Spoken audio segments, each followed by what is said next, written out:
Yes.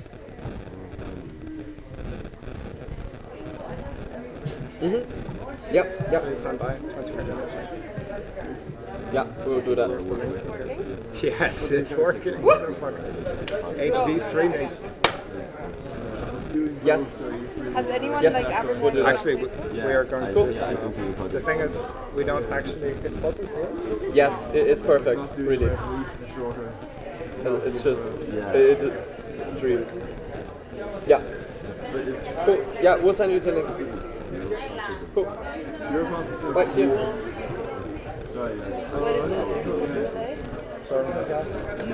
It's better. It's going to be a longer delay as we're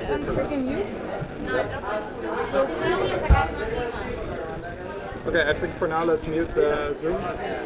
Yes. We should actually start to set it up. Right? Yeah, I'll do that. Cool. Yeah.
Well,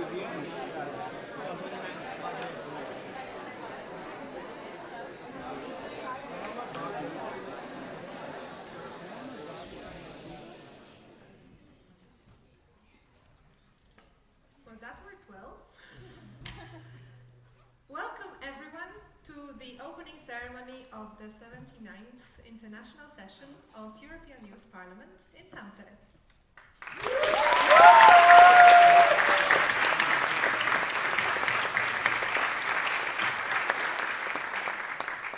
We have a range of really exciting speakers. The speakers lineup is very impressive. You probably see that in your programs. Before we move on to our speakers and the exciting panel, I'd like us as the board to introduce ourselves to our speakers and also to all of you. My name is Joanna Dreger. I am presiding this session. I come from Poland and I started my journey with European Youth Parliament 10 years ago in 2005. And since then, it has really influenced what I do and where I do it. Today, I'm an EU law and policy manager in a law firm in Brussels. Hello everyone, my name is Dimitri Zacharias. I'm from Greece. I started my journey in UIP 9 years ago in 2006 in Ukraine. This is my second time in Tampere and I'm very excited to be here. I'm a recent postgraduate from a university in the Netherlands, currently working in a contact center management company in Athens, Greece. Hi everyone, my name is Franziska Meyer. I come from Germany, which is where I started UIP about 7 years ago. I currently study public policy in Berlin and will start to look for jobs in about a year. Good evening everyone, my name is Maria Manolescu and I come from Romania and I started UIP 11 years ago.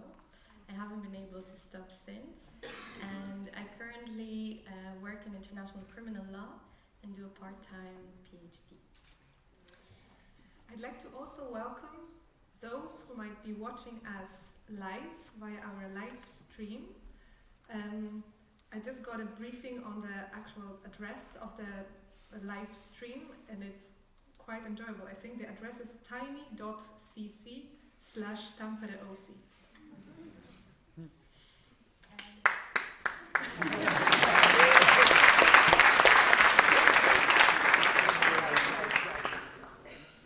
To get started, I would like to welcome our first speaker, the mayor of Tampere city, Madam Anna-Kaisa Ikonen, and I've understood that without their support, we would have not been able to be here all together. So thank you very much.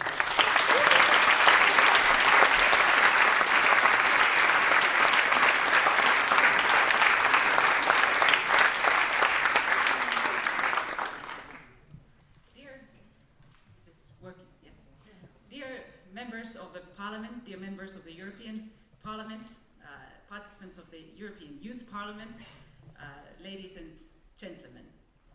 I warmly want to wish you all welcome to the city of Tampere and also to the 79th International Session of the European Youth Parliament.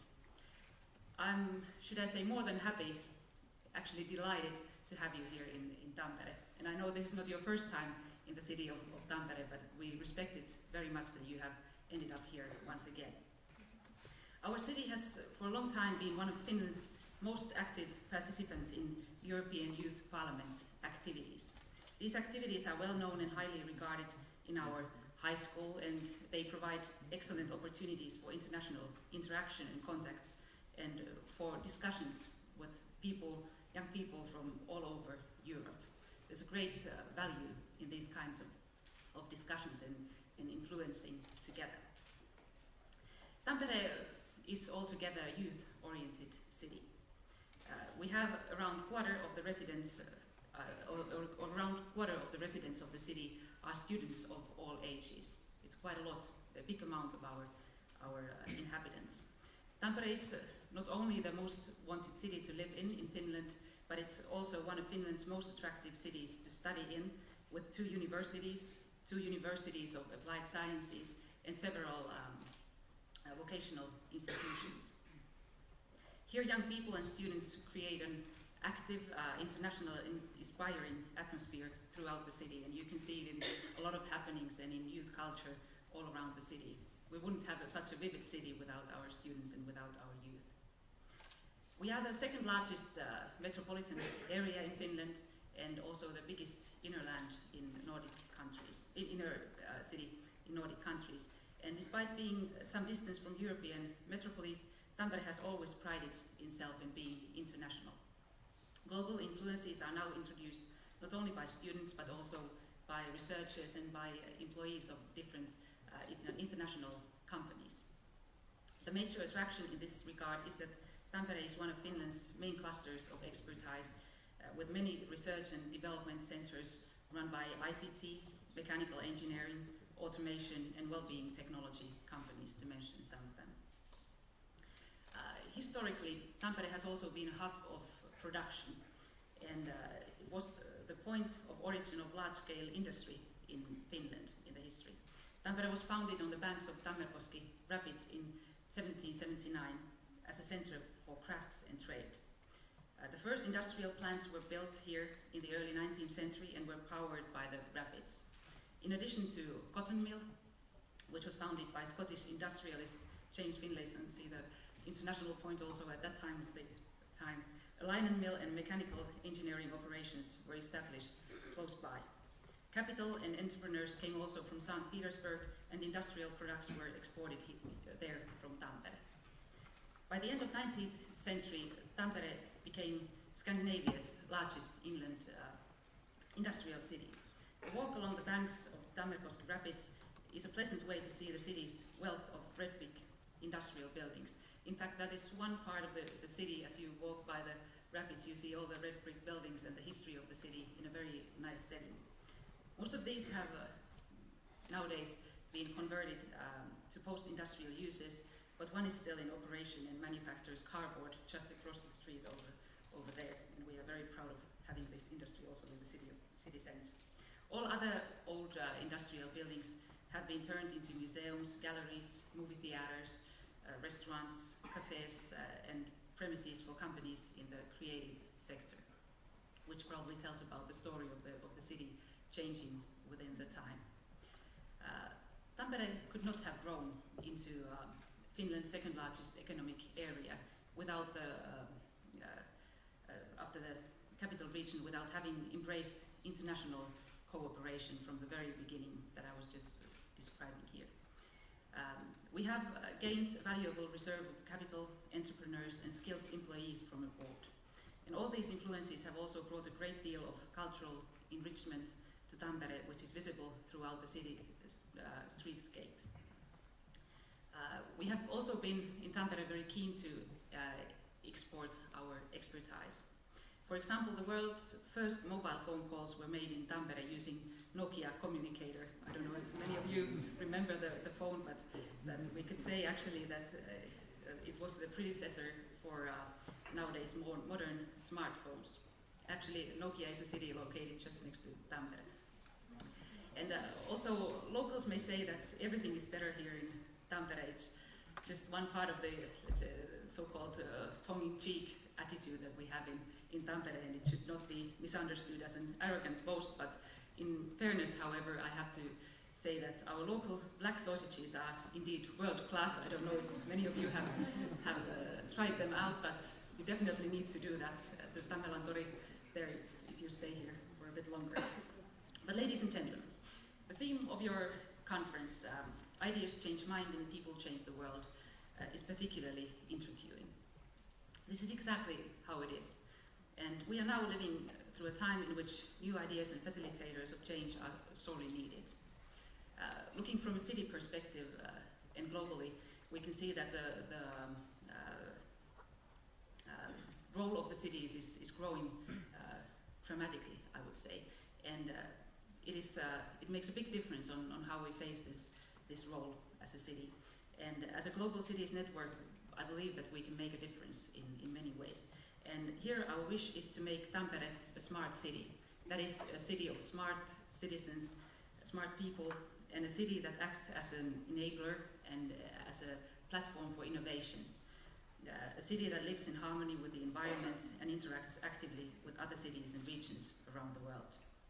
A smart and ecologically balanced city is the strategic goal of many European cities as well. And I believe you all come from different cities and towns and villages, and I think there are many things that are common to us all. And also we here in the city of Tampere see this international cooperation with different European cities very crucial.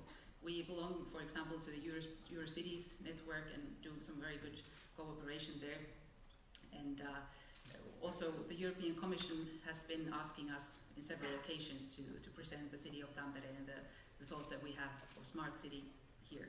Just 1 month ago I was there in Brussels with European Commission's President Mr. Barroso and China's Prime Minister with this Europe-China Urbanization Forum. And this kind of exchange at all levels, as you do, is very valuable in learning from each other. But a smart city, it's just not something that we can grab without doing a big work for it. And a smart city requires smart innovations, and this, on the other hand, requires smart and aware people who make use of the sustainable innovations. And the smart city of the future, as well as smart society altogether, rests on the ideas and efforts of all of you and our dedicated young people like you.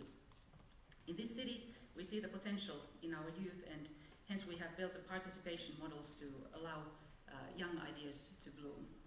The thing comes from daycare and from schools that we have to give possibilities to learn how to influence things already there. But we have also some institutions put up like children's parliaments, youth council, young people sitting in our city council and committees, youth's feedback and question hour with the mayor that is with me. Not very easy questions that I'm getting from them, but very good ones and good ideas to develop the city. And we also have a youth house in the city center and many things. Also quite a young leadership altogether in the city of Tampere. And I think there are many ways of influencing, but it's influencing is nowadays not just local work, but also international networking and sharing ideas. And here we come to this session that you are now having, and why we see it very valuable. And that's why we have, as a city, made our best for you to have a good stay here and offer the schools and organizing welcome to the old city hall after this session, so that we want to make all the best so that you enjoy your stay here. Unfortunately, the weather is not just what we asked for, but hopefully you will get some sunshine also during the week. But to come to the end of my welcome speech, I'm fully confident that this conference will create new ideas that will change the world. You are the world, and you are the makers of the change. And I believe that the ideas that come out of this room and this group this week will be something that we all want to see. So I wish you all the best for the work that you will do during the week. And also I wish you warmly welcome to Tampere now and also many times in the future, hopefully. And enjoy your stay in the city.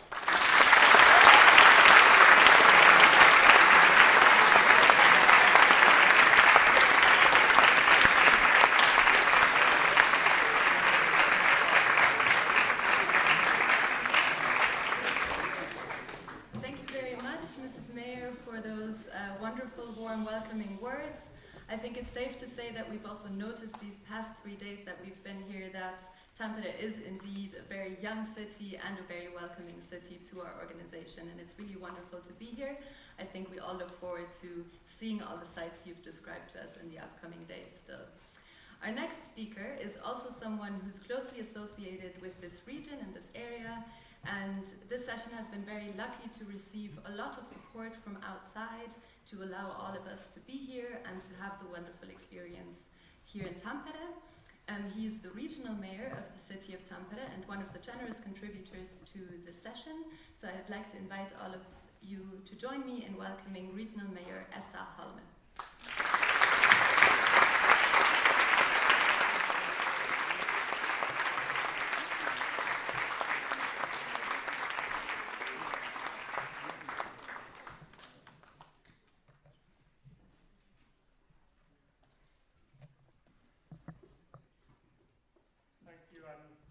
I wish you all welcome to this meeting you have here.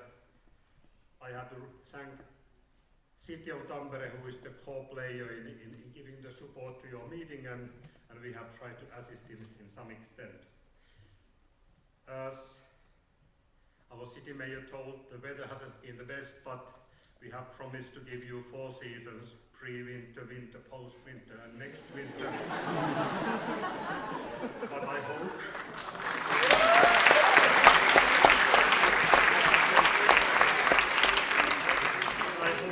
the lacking seasons can be found in hot debates and warm feelings you feel during these days, so I wish you have everlasting memories from here. The region itself is just over 500,000 population region, and it's growing extremely rapidly. Most of the growth takes place in the city of Tampere and its surrounding municipalities, and we expect to reach the 600,000 inhabitants before year 2040. And one of the few regions which really grow because it is populated by young people, and we have a lot of young incomers to the region. As already mentioned here, this is a mixture of high-tech, industrial tradition, innovations, new ways of doing. As a matter of fact, if you look Finland and Europe as a whole, very typical figure of research and development and innovation is of the GDP of the nation is around 2% in Europe. In Finland it's around 3.5 or somewhere there at the moment. In this region it has kept over the level of 6%, even though the Nokia ecosystem has made dramatical changes. So this is a region and the city where new creative people meet, and the companies who need high level researchers. That is, in that sense, as you may have already seen an interesting place to be. And the sectors of economy we are strong in are also quite fascinating. Already mentioned intelligent machinery, human spare parts, environmental technologies, and so on. So there is room to build the future. And as a matter of fact, I already mentioned the 2 universities and 2 universities of applied sciences, the 2 universities and one of the applied science university are actually in a way of emerging and building a 35,000 student new university, which is in Finnish scale an enormous player. But these are technical matters. The future doesn't come, it has to be made. And that's why we need new thinking. And that's why we need dreams. And we hope really that you have dreams you try to debate and build up to the instruments on which we can build the future. If you look our dream in this region, they are based on few things. First, we believe in excuse me. We believe in that we can build a future which is more sustainable than ever before. It can be and should be socially more acceptable, more flexible, more tolerant, etc., and economically wealthier than ever. And we believe that is possible. And when we look at today's region and the city, we really believe that is possible also. There are a couple of things that you need to have. First is openness. Closed systems will never create something that you can build on. So open European way of doing things is something we dream of. And when you do in your sessions, you dream of something, that is something that we really are looking for, because actually tomorrow's world is so different than we can think of it today, that we really hope that kind of sessions you take place here should be even more. And even though in the world there are places people are moving to, I still believe that the European way of life is the most wanted way of life. Not only richness, but also the social and cultural wealth, together doing open settings, democracy, and so on. And as your slogan says in this session, ideas change minds, people, the world. These are exceptionally good sentences for today's world. Have good ideas and believe in changing the world. It just needs to be done. Thank you and wish you a good week.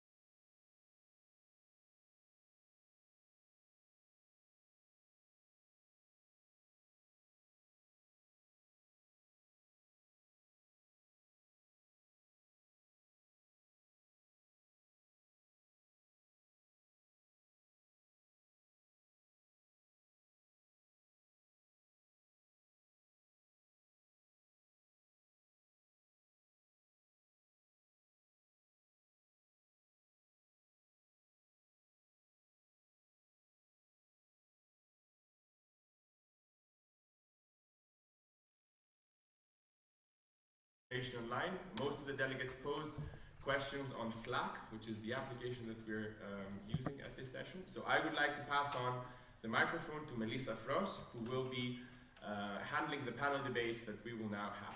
Melissa.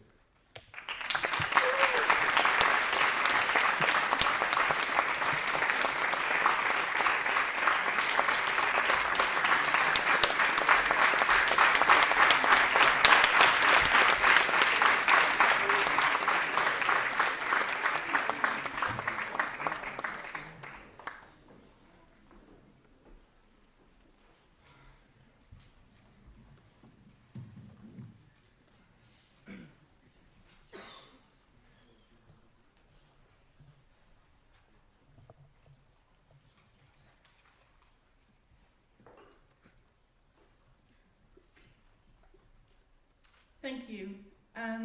Dear Mrs. President, Vice Presidents, dear guests, officials, and most of all, dear delegates, welcome to the panel discussion with the theme European Union Then and Now. We have a great pleasure to have very distinguished guests and in the panel, and we have two members of the Honorary Board of Tampere 2015, and as well we have Miapetra Kumpula-Natri.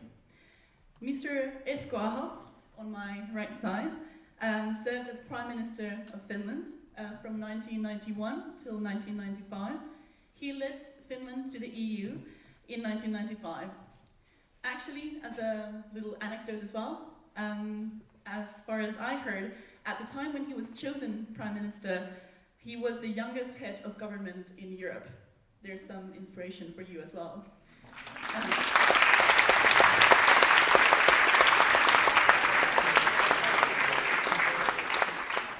In addition, Mr. Aho has also been a president of an innovation fund, Sitra, the Finnish National Fund for Research and Development, and an executive vice president of corporate relations and responsibility at Nokia, and a lecturer and a senior fellow at Harvard.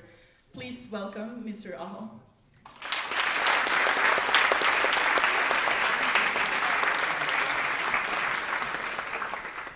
And to his right side, we have Mrs. Miapetra Kumpula-Natri, who has been a member of the European Parliament since 2014.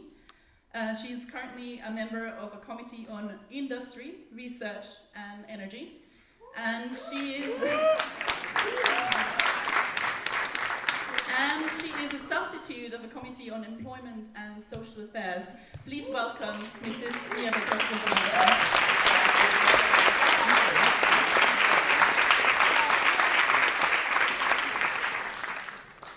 And then we have Mr. Matti Vanhanen, who served as Prime Minister of Finland from 2003 till 2010. He was thus also the President of the European Council in 2006. He was recently re-elected to the parliament, the Finnish parliament, in 2015. Please welcome Mr. Matti Vanhanen.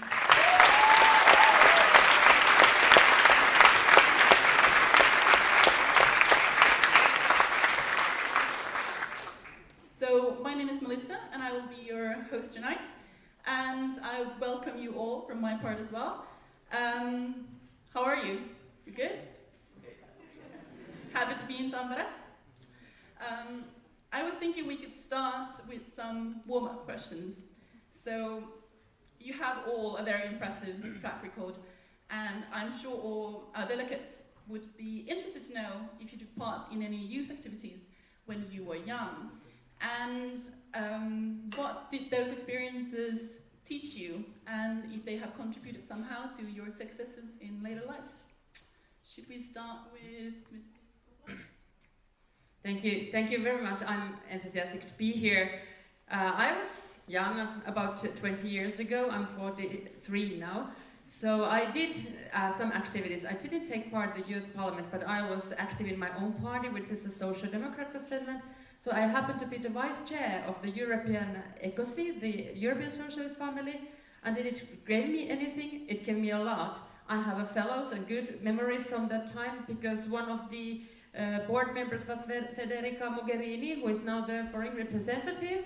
And then I have many friends who I can now call the former prime minister or former foreign minister. So I'm sure we have future commissioners and future MEPs here in the plenary. So please get to know everyone in the plenary, so you have a good to come to work in Brussels one day. So it gave me a lot. I was active also in the European movement, which is another organization in gathering all the European countries and then also neighboring countries. And from that time I got to know in negotiating country Croatia, one recently joined person from Romania, Corina Cretu, who now happens to be a commissioner as well. So that's very good to have some youth activities and get active on the European level and not to stick to your home country.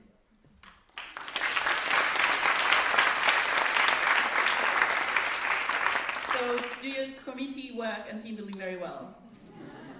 We'll continue with Esko. For the first, I have to ask you, when are you getting old? I have no idea to become old, so it's. I recently heard a very nice story. You know Shimon Peres, he was president of Israel. Actually, he left that position last year, and he is now 92, or actually he's going to be 92 very soon, within next 2 weeks. And I met one Italian friend of mine who is organizing a conference in Italy, and Perez is always there. He's going to be there again early September this year. I will join that event as well.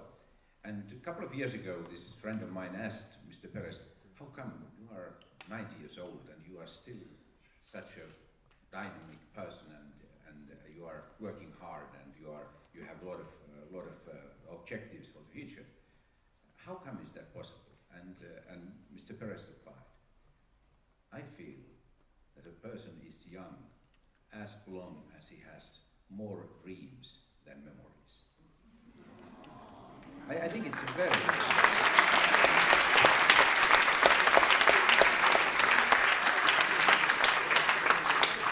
But anyway, I'd like to take one memory to start with, so against this rule, against that rule. But anyway, I became chairman of the youth organization of Centre Party 1974, 41 years ago, long ago, anyway. And early 1970s, youth organizations in Europe organized so-called European security and cooperation conferences for youth and student organizations. First two were organized in Helsinki, 1970 and 1972, and the third one was organized in Poland, in Warsaw, 1976. And I was asked to speak, because Finland was the previous host, I was asked to speak in the parliament of building in Warsaw immediately after the president of Poland. I was 21. And I have to say, it was a great, great challenge, personally, but also a very important lesson how actually, even in those circumstances, in the middle of the Cold War, it was possible to exchange ideas, to meet, to discuss, to have at least some common dreams, even in those circumstances. My question for you is, how come you can not do the same today, in today's Europe, which is full of opportunities, not that kind of obstacles we faced early 1970s. So dreams can be true if you work for them.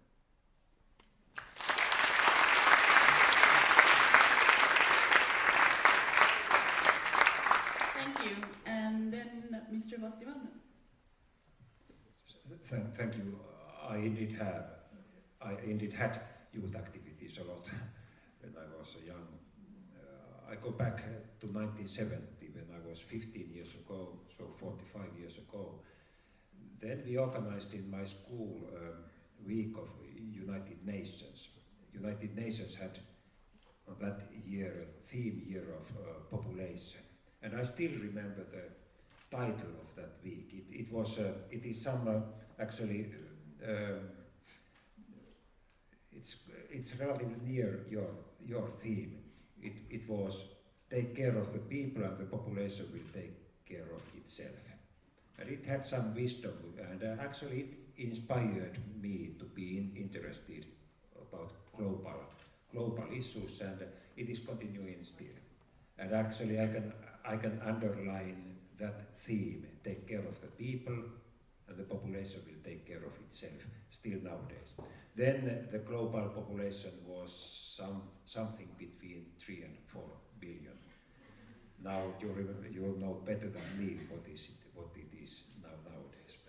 7 billion. And when you will be after 45 years, let's see what the population then will be. After that, I was in youth organizations a lot. I was also president of, or chairman of the Centre Party's youth organization after Esko. But before that, I was also the president of Union of Conscripts. So Finland is a country of associations and unions, and that was one of those unions.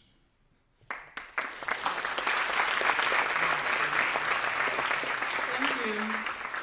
And I think we can all agree that European Youth Parliament has also changed all of our lives somehow. It has brought new friends from all over Europe and taught us a lot. So then I would like to go to some more personalized questions, and I would like to start with Mrs. Kumpula-Natri. And you have been now in the European Parliament for a bit more than a year. And how has it been there? How have you felt there? And has your perception of Europe and the European Union changed during this time? I was quite well prepared. I was 11 years in the national parliament, and all that time I was in the committee of the European affairs, leading that. I was the chair of the European Affairs Council for 3 past years, so I was all too much working for the crisis. We have the economical crisis, all the Euro questions and all those details, but still going to work in the multicultural 28 country everyday life, talking with the people from Greece, from Spain, from Germany, from Italy on the everyday basis.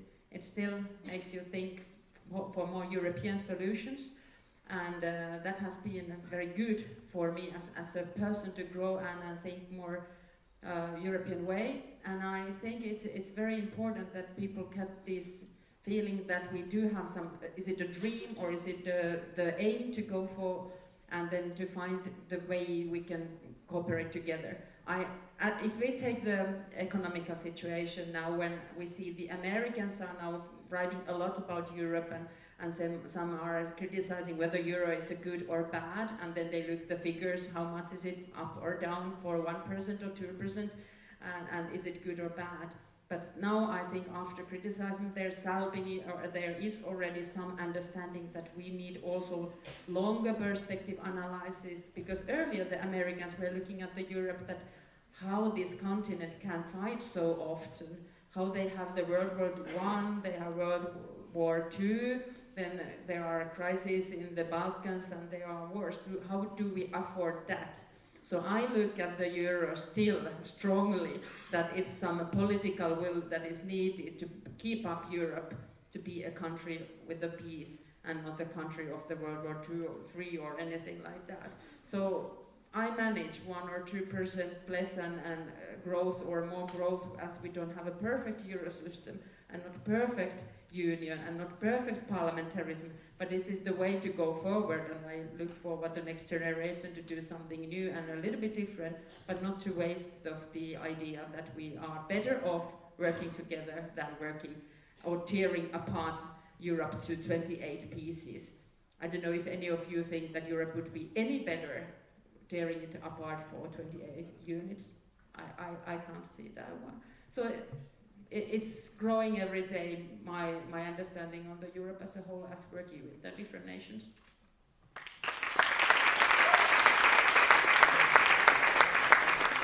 Indeed, and during the last 20 years, European Union has also changed quite a lot, and when Finland joined the EU, it looked quite a lot different, and maybe, Esko, you could share what was your vision of Europe 20 years ago, and how has that changed during the last 20 years? I think Europe has been performing better than what we expect today, because today all these problems in Greece, in some other member countries, these economic challenges, economic problems are every day covering or front pages of the newspapers and the TV and media coverage. That creates a feeling that Europe is full of problems and full of negative things. But the fact is that Europe has been able to achieve quite a lot. But unfortunately, there are not that many recent achievements. We have achievements in 1950s and 60s and 70s when a common market was created, and this, let's say, foundation for European peace was created. Or the latest one was actually creation of the single market, early 1990s. Decision was made 1986, and everything was finalized by the end of 1992. Within 6 years, Europe was able to create a single market, home market for 300 million people. In that phase, now for 500 million people. That's a remarkable achievement. But what is going on now? What are the objectives of Europe today? How we can change the course of Europe? And I think we cannot look back. We have a lot of memories, but we cannot change the world and Europe by looking at those memories. How we were good to create wealth and create jobs and create social security and things like that. But we have to look at the future. I was born in a small rural community in Finland, in a horse-driven society. It was horse-driven society in 1950s where I was born in. I've seen Finland to become industrialized. I've seen Finland to become high-tech country. What I'm waiting for is that we are moving to digital future. And moving to digital future is as big challenge as creation of industrial society 40, 50 years ago. It's going to be a dramatic change. And now people are thinking we can keep everything what we have. And on the top of that, we can have something more.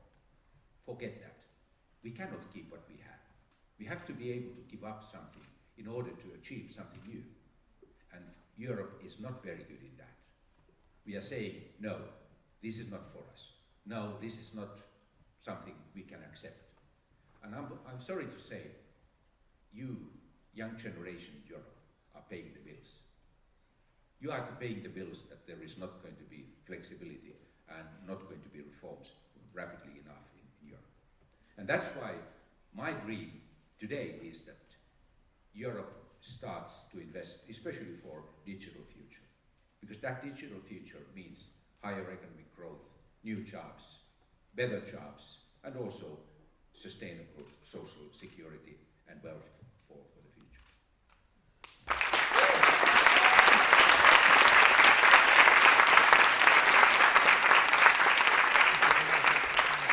And in fact, in this session, we have quite a lot of committees that touch upon the issue of digital age. Yes. Yeah. Would you like to react to that? You have been the Prime Minister for many years, also entering the crisis, and now you return to politics, so it would be interesting if you would share your view as well.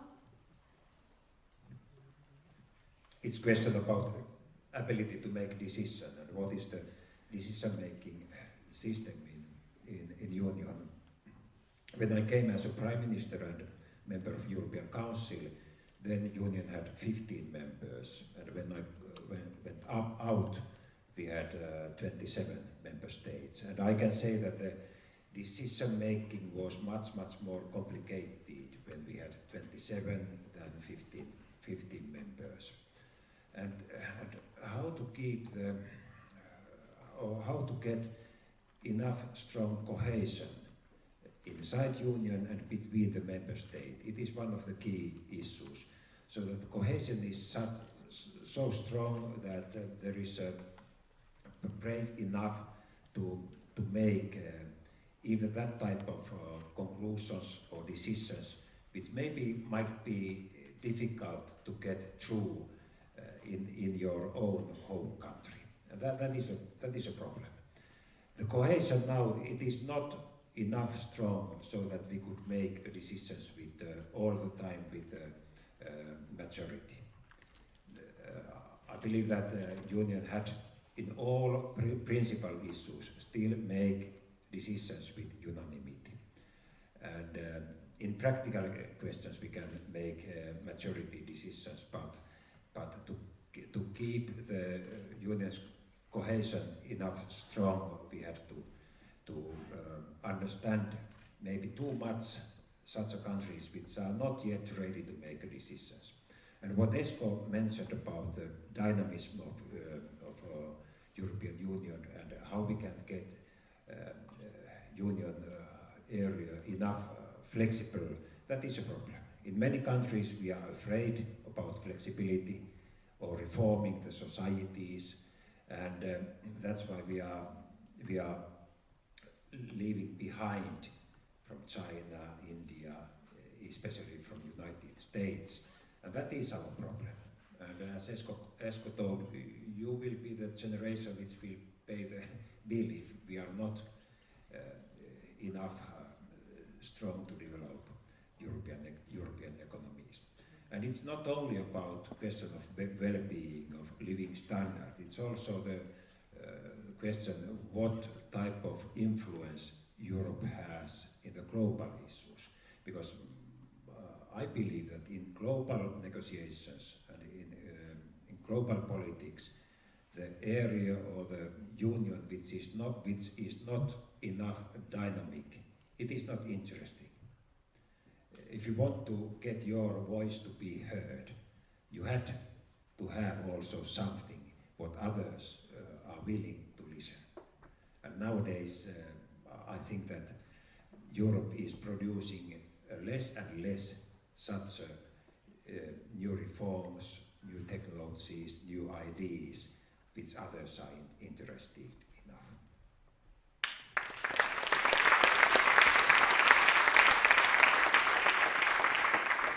As we talk about or touch the digitalization, and we heard that you are going to work on that, so please, at least those group who will work on that, you could send me papers to the European Parliament, as I'm honored to be the shadow rapporteur on the new Commission paper on the digital single market, and we will work on that on next September right away when we go back. So I think that is very crucial for Europe, that how we will make a digital change, But I don't think the digital single market is enough, because the whole society is getting digital, not only the markets, but it's, as we heard from Esko, how the single markets were created, and at the time where we have a digital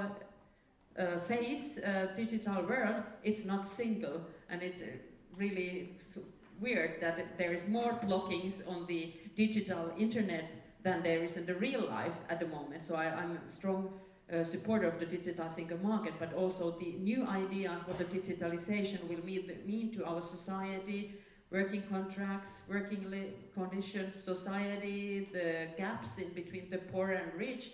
Well, all that will be dealt. So there is not ready answer in the European affairs where we talk. So if you could have good ideas, please send them in. So I give a promise that I will read them through and then try to adapt more and more also that what we should do from the youth and from you too.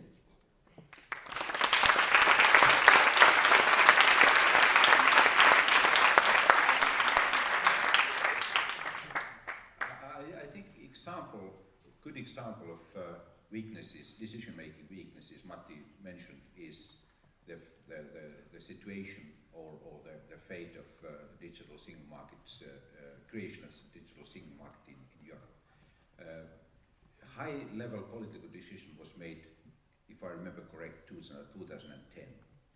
And before that, we were able to provide facts, not ideas, but facts, that the total economic impact of implementation of the digital single market in Europe will be roughly the same as the original, with the original Single Market Act. Roughly 0.5% growth potential per year by 2020. And now we have spent that we have spent now almost 6 years since that.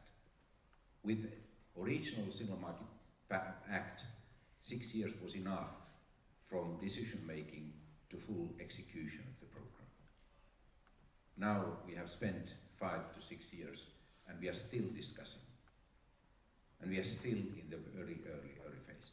And we are asking why Europe is lagging behind. Europe is lagging behind just because of that. And it's very simple and easy to say, there is going to be problems. If digital single market is going to be implemented, somebody will lose. There is not an option that everyone is going to win. There are some actors who are going to lose. But if we are not able to take that move, all of we are going to be losers. The whole Europe is going to lose. And finally, one element I'd like to see in Europe. I was president of Citra and we went to the United States. You remember rock band Pink Floyd? Yes. And there was one guy who was playing in the original Pink Floyd, and he was an entrepreneur. And he said, I had a company, I sold it, and now I invented another one. I have put everything at risk.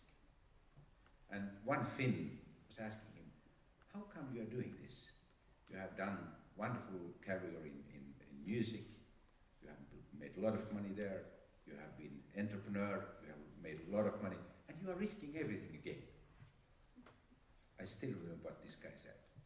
Risk is great. Have you heard in Europe somebody to say, risk is great?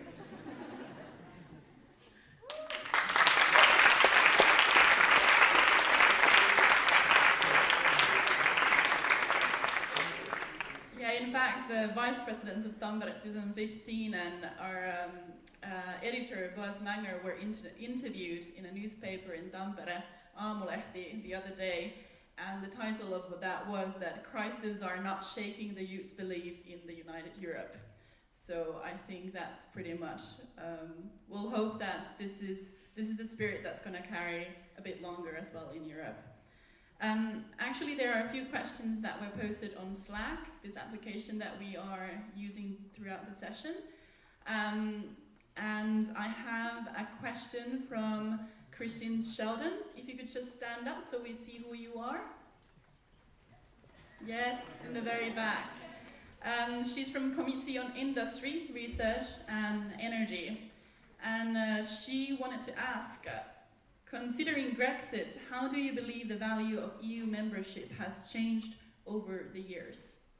Who would like to start? Maybe I will start because I was Prime Minister when we became member of the European Union.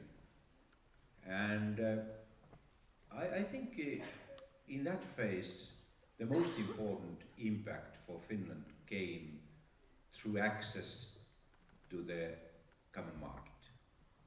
And Nokia's story in 1990s was something, it was like a miracle. Can you imagine, early 1990s, we had roughly 10 million mobile phone connections in the world. 1990, the figure was actually roughly 10 million. So it was luxury. Nokia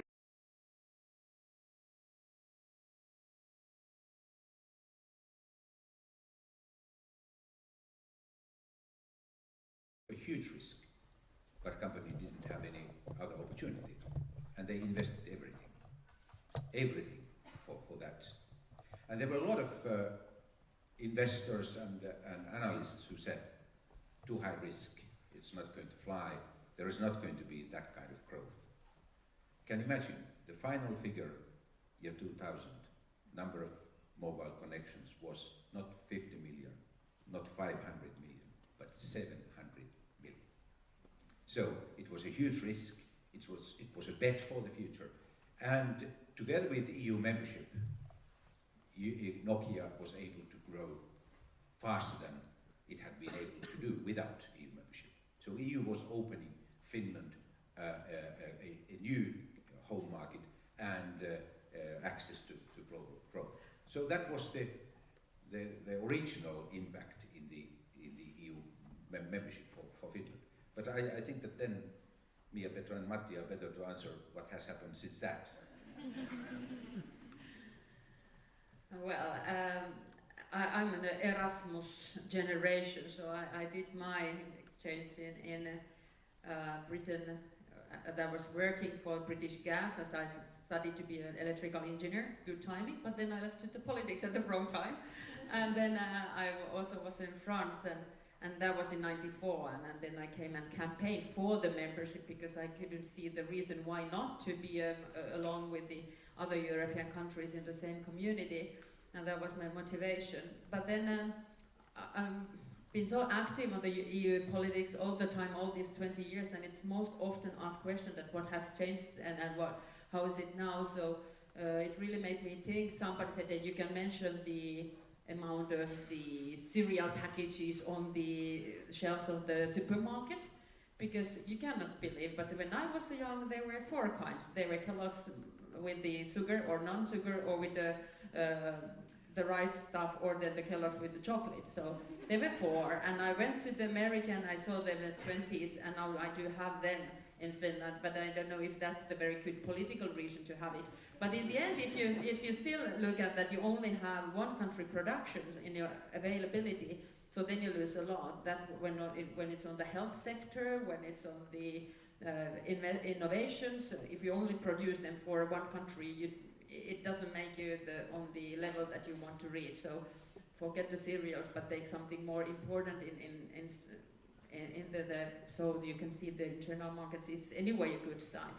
But then also youth mobility, youth exchange is always praised, and it's very good sign too. But I tend to be a little bit criticizing ourselves, because I know the young generation are more wise than we thought when we joined the EU, because I was the chair of the European movement in Finland for 7 years, and then I saw the shocking figures that less Finnish people are taking part in the exchanging programs than there were when we joined the EU in '95 and after.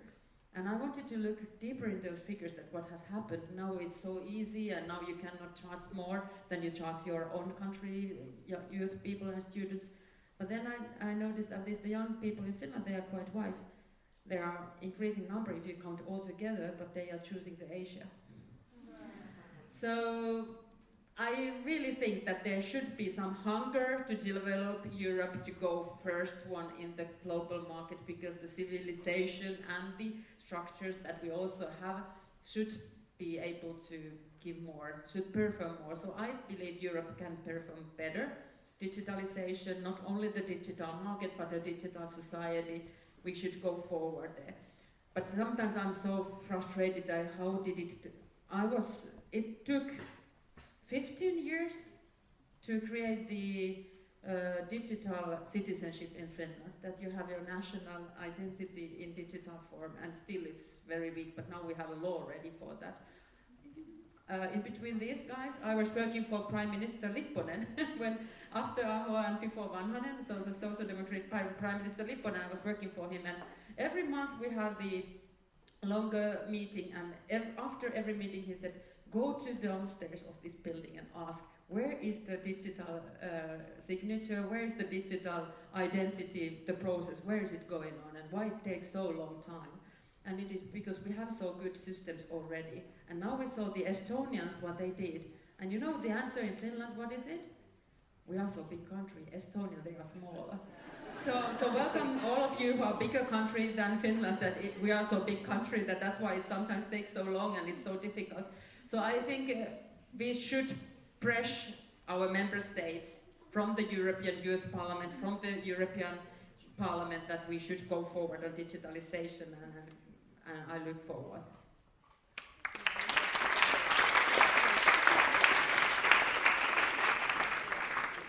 That I can say that in political life, the membership in European Union has changed a lot, and nowadays the European Union affairs, they are a crucial part of daily and weekly political life.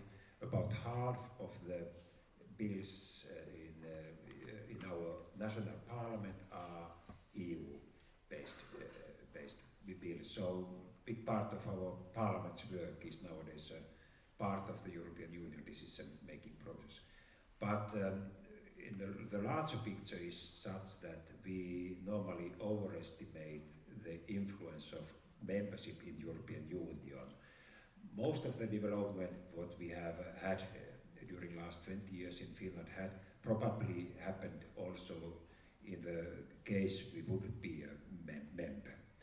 But of course the membership helps us in that way that we are now also taking part of the decision making in the issues which are important to us. But I believe that the big changes in our society has happened totally which has not any dependent to European Union membership, and I mentioned only few. First is we are having a huge aging population problem in Finland, and that is the challenge which our parliament and also the next parliament has to find some solutions. The second big problem or challenge is the structural change in our basic industries. It has been a huge change, and it is going on all the time, and it has happened totally with any link to European Union. Maybe one problem which I want to also mention one problem which we have because of our membership in common currency euro. And it's not maybe because of Europe, but it is because our society has not been able to be in that way flexible, which the membership in euro should mean.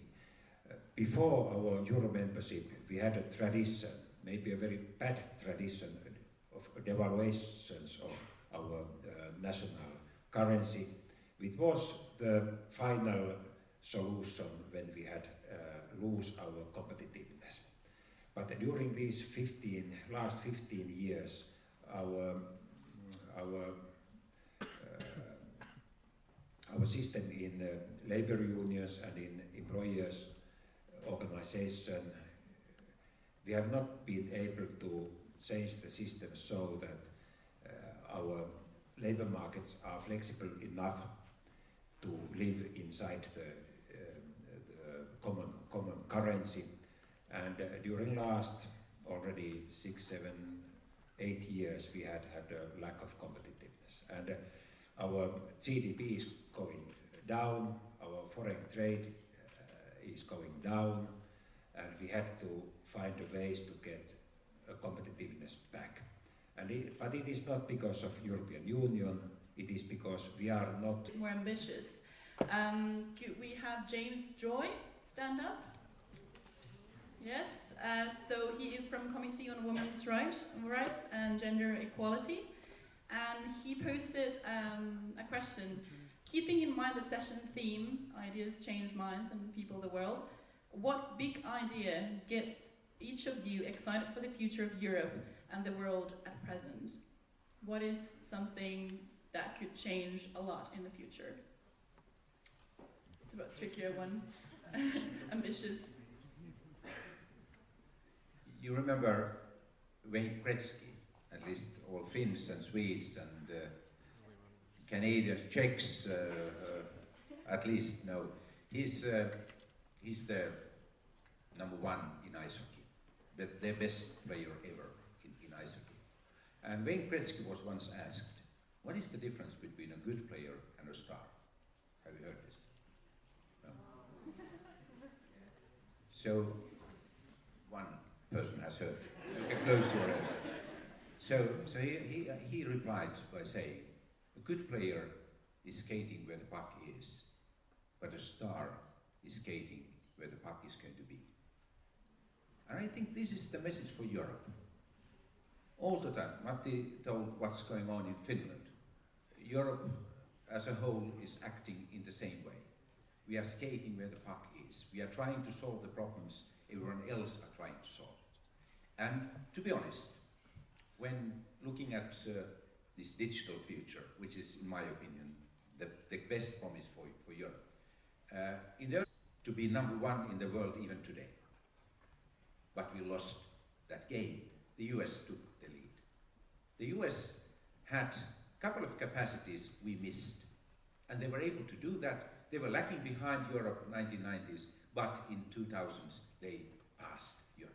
They took the leadership, and now if you look at the most important players in this field, almost all are American or Chinese, but not European. We lost that game. What to do? Should we look back those golden days of Europe? No.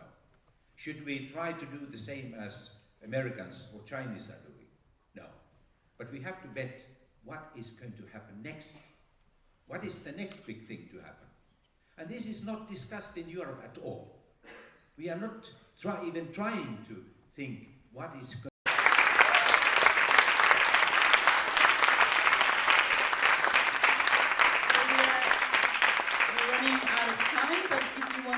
briefly say your last words. I think we should be proud of the Horizon, which is also in my committee, that it is the biggest R&D program in the world. But if it's too bureaucratic, too difficult to get it, too, like we say, so digitalization, I think, should help to get rid of the extra burden of the bureaucracy that Europe bears always in its programs. It should bring openness, it should bring trust, and it should bring all this available for everyone, not only when you're specialized on the EU programs or EU language we are using on all these abbreviations and whatever. Has been, I think that since the crisis, Europe has been too much for the bankers.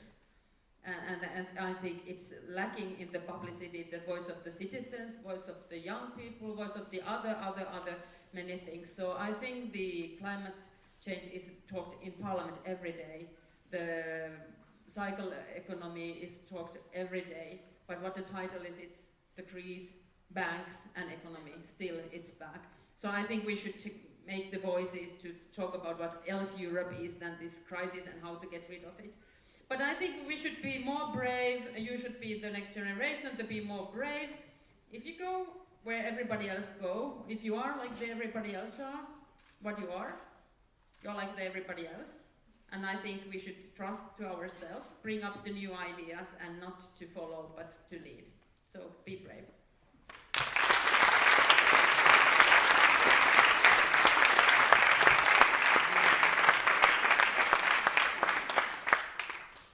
A few years ago I read a life story of Winston Churchill, and after reading the relatively thick book I realized that to him actually to win battles was not the real thing. All what matters was to win the whole war. And I believe that to put the level of ambition level to right level to high enough is important, and to commit to reach that.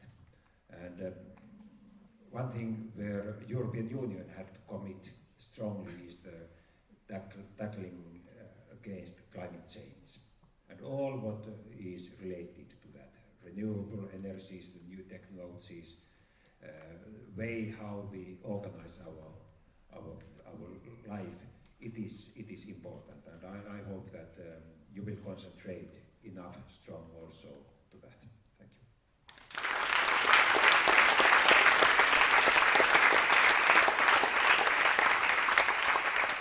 Thank you, and I'm sure it wouldn't have been possible to leave Finland without a couple of hockey quotes.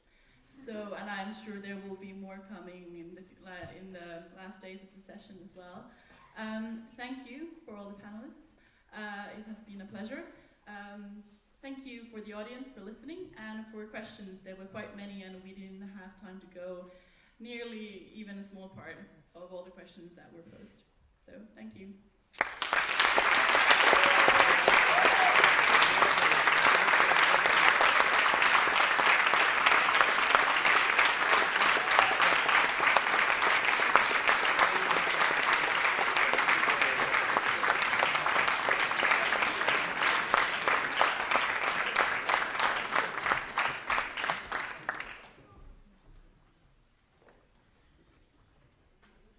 Kumpula-Natri, Mr. Aho, Mr.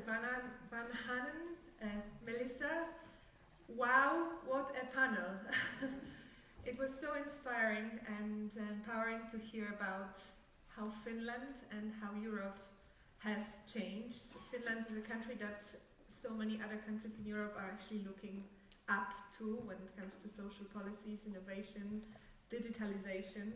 And I think that it shows that the country has its success because of the people that have so much energy and strive to improve, to empower. That was really, really inspiring. Thank you.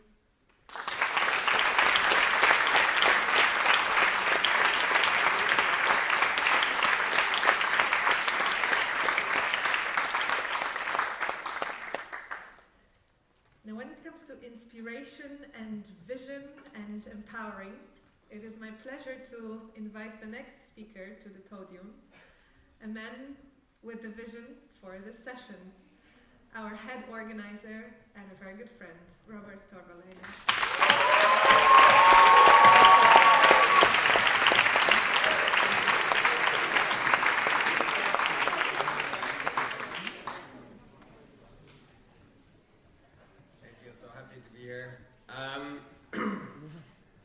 Excellencies, distinguished guests, honorable board, dear participants.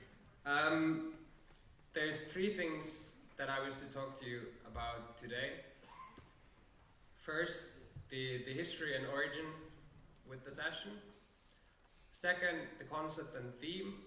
And then third, the whole experience so far and a few thanks.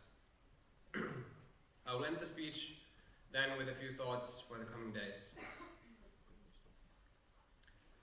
Where were you 5.5 years ago, in the autumn of 2009? Think about it for a moment.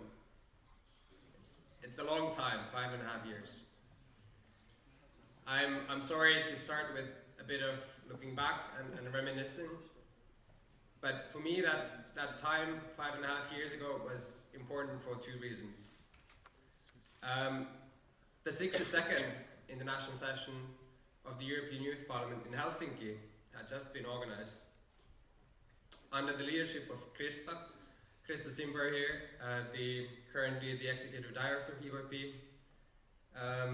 3 of our current organizers, Melissa, Joel, and Valpuri, the GB member Jari Marjalu, Stefan Vanhanen, the project manager. They organized a great autumn session.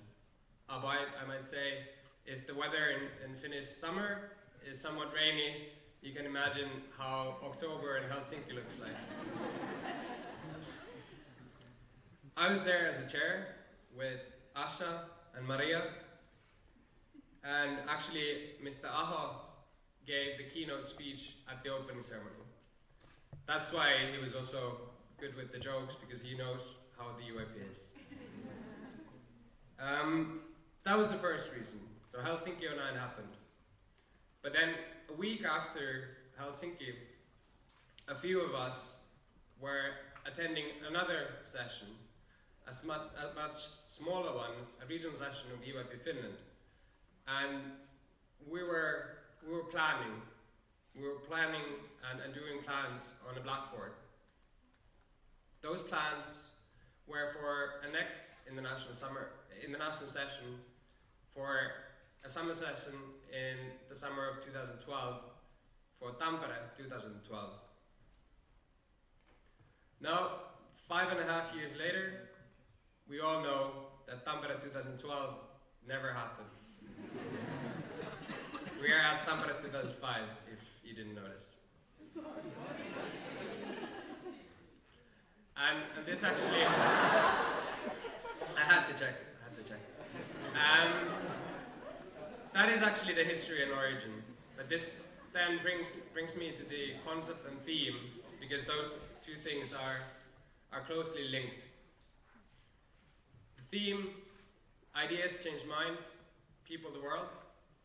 It's pretty abstract, and actually spelled in the way it is, it's not proper English, I guess.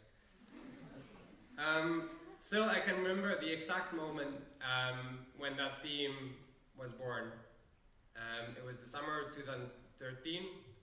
I had just basically was leaving the governing body, felt that perhaps there's still something in EYP to do. And there had been an idea that had changed my mind. It was the original idea from the 2009, and it was still somewhere in the back of my mind. The more I thought about it, the bigger the idea grew. And actually, the planned theme for that 2012 summer session that never happened was responsibility into action. So soon from this grew the idea, ideas change minds, people the world. And not much later, I was on a train to Tampere to meet with the mayor Ikonen and her board, and to introduce the idea of hosting a session in Tampere, and was lucky enough to get their patronage on that early phase before even the bid was submitted. And those of you who have seen the movie Inception, you might remember a scene from the movie. The main character is explaining what they do and how dreams and ideas work. The quote, "What is the most resilient parasite? Bacteria, a virus, an intestinal worm. An idea, resilient, highly contagious. Once an idea has taken hold of the brain, it's almost impossible to eradicate. An idea that is fully formed, fully understood, that sits right there somewhere." But whilst ideas are powerful, they need people to work. As everyone who has ever been in a relationship, you know that having good intentions doesn't really beat 15 roses, or saying that I love you doesn't quite cut than taking care of someone else when they're sick and can't really do anything. And that's really why the theme is twofold. We need people actually you, dear participants, to make the ideas concrete. Concretely, at this session, we are introducing projects to make your ideas happen. And for almost 30 years, EYP has been a forum for debate and intercultural exchanges. The way the project links to this is that projects are a way to empower you, our participants, to be active citizens in a modern society. We live in a time where internet and startups are rapidly changing democracy and the ways we live, communicate and work. Change happens less because of parliamentary decisions, often despite those decisions. Introducing projects to EYP is a way to shake up things and say, yes you can, and you are a part of the solutions to today's challenges. The third thing that I want to touch upon is the experience. Working on a project for 2 years, or in a way, having an idea for 5.5 years, is a unique experience. There are so many different aspects to consider. There are so many people whose help and insight you need.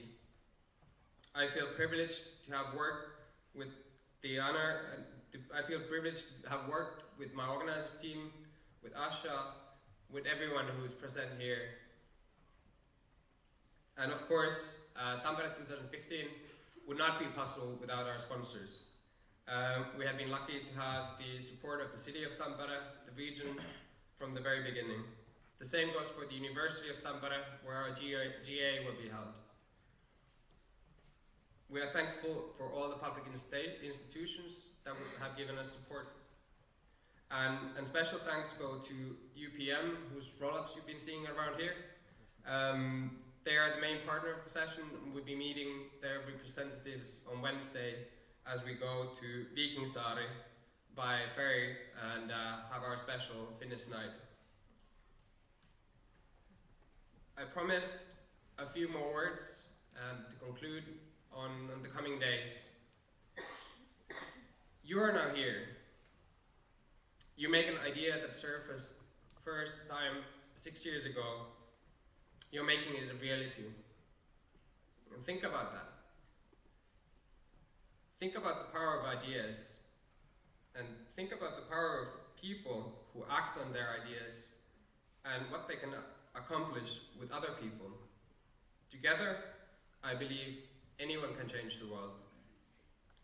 That change can be very small or can be revolutionary. But the change only happens if you do something. And the only secret to it is just do it. Thank you.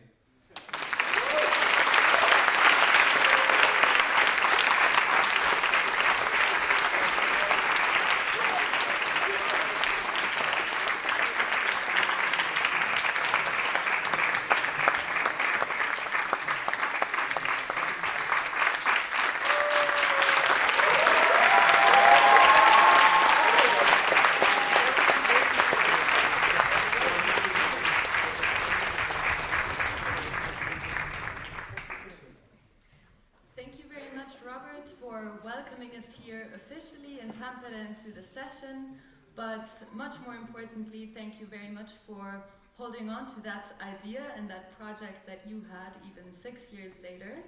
I think it sets a great example for everyone at this session to also put their projects into practice one day, even if maybe in between it doesn't look so easy. However, after coming back from a session, I'm sure that all of us have often been very enthusiastic and very motivated to continue to do EYP, or hoping that the session had gone on a bit longer, or maybe that we could simply do EYP every day.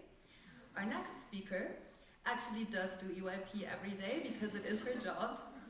And we are very, very lucky that she and her team are putting so much effort and work into making EYP possible, not only here in Tampere, but for all of us in our national committees and in many, many sessions all over Europe, all around the year. So please welcome with me the Executive Director of the EYP, Krista Simberg.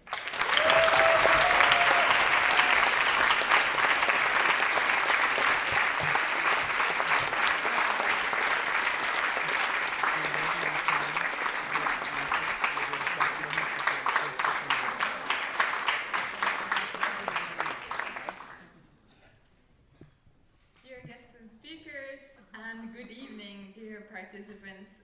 Great to be here in Tampere. I'm very pleased to address you tonight and welcome you all to our international session.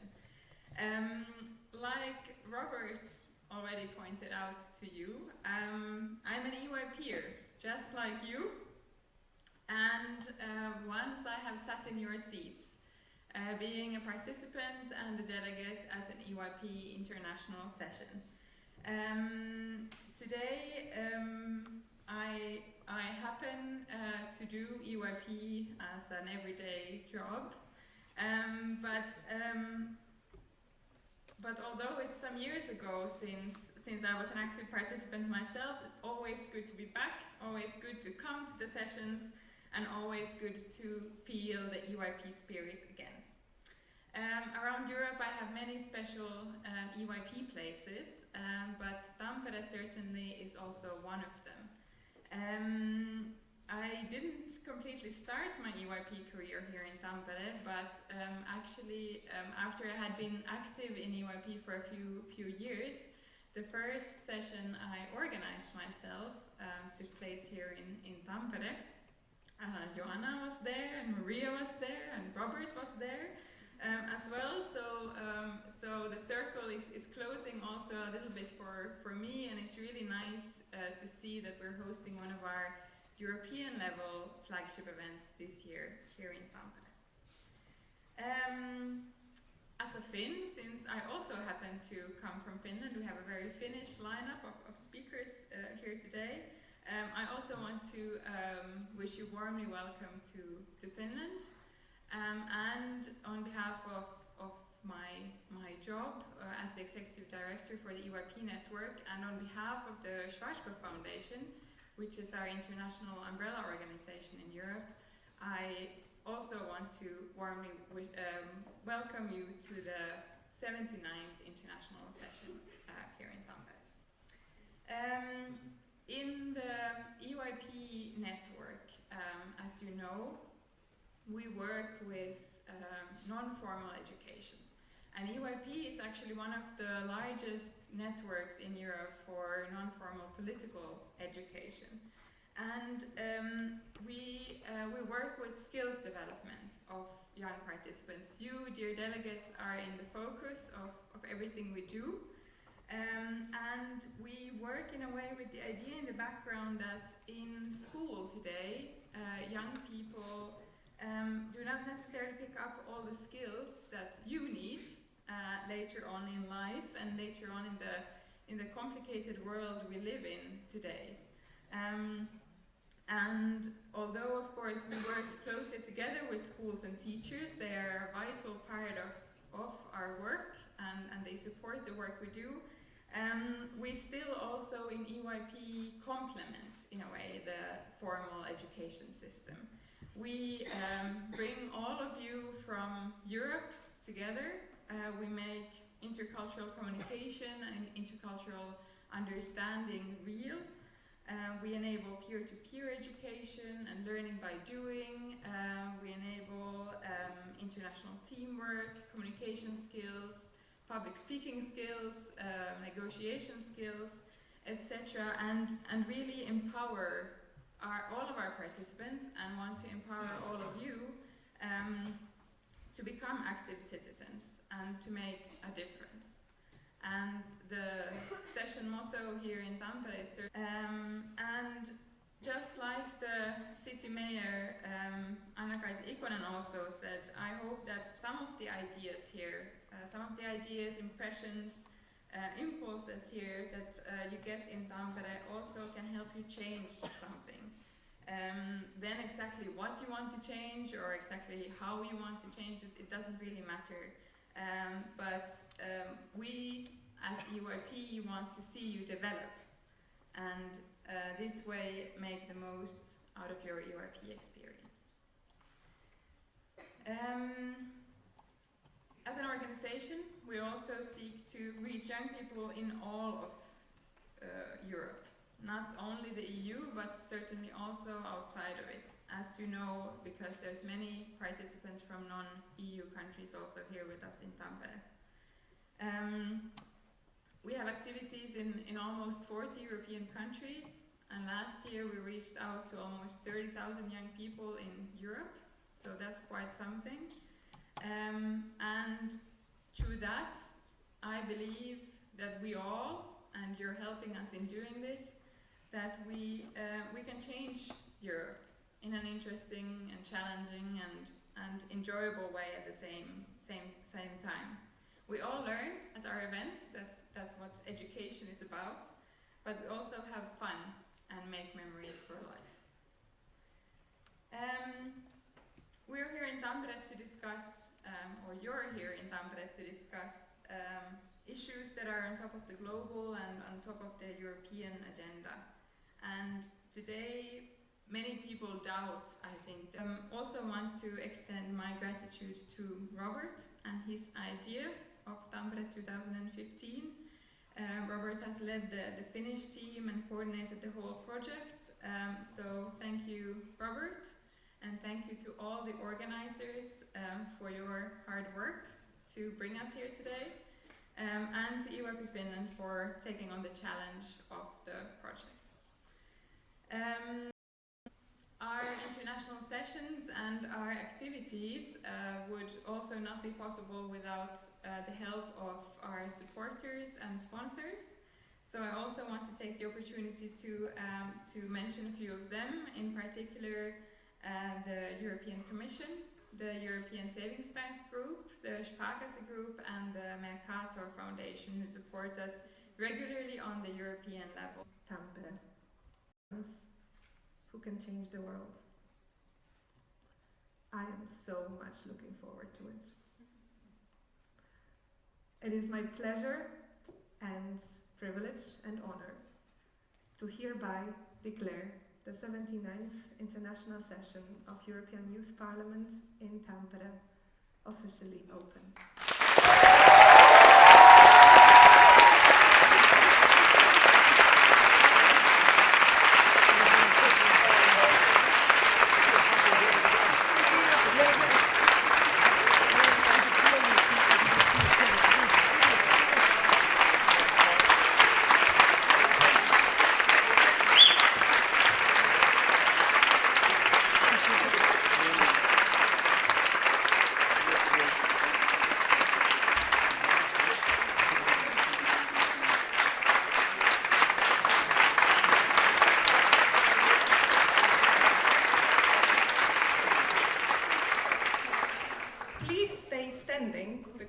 I was about to ask you to raise for the European anthem, which is going to be played for us by sisters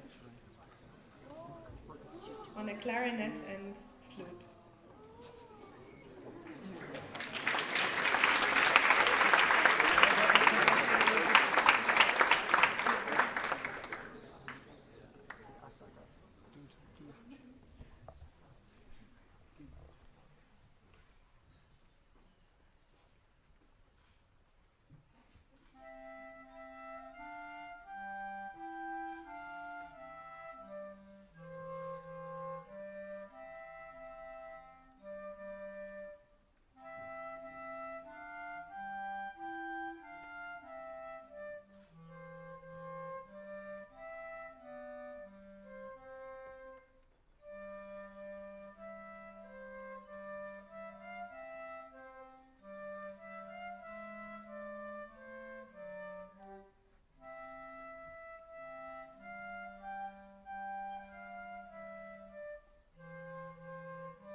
I guess that's a wonderful time for one of the organizers to tell what to do now.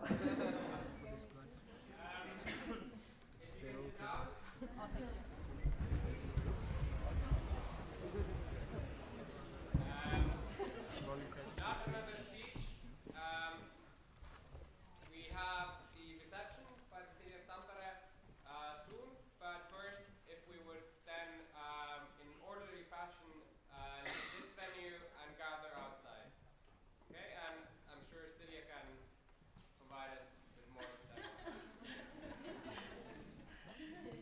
That's exactly what should happen, yes.